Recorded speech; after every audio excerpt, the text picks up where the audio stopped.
लहानपणी आमच्या घरी टीव्ही नव्हता, त्यामुळे शेजारच्या घरचा टीव्ही आम्ही दाराच्या फटीतून पाहायचो. पण दाराच्या फटीतूनही टीव्ही न पाहू देणारे आज मात्र अभिमानानं सांगतात की टीव्हीवर दिसणारा हा मुलगा आमचाच आहे. पण खरं सांगू, दाराच्या त्या फटीपासून टीव्हीच्या त्या स्क्रीनपर्यंतचं अंतर काही मीटरचं होतं.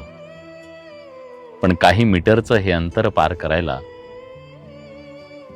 खूप दम लागला, पण म्हणून कधी दम सोडला नाही. आपलं आयुष्यही त्या कबड्डीच्या खेळासारखं आहे.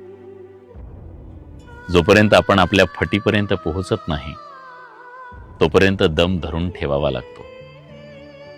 कबड्डी कबड्डी कबड्डी म्हणत मित्र.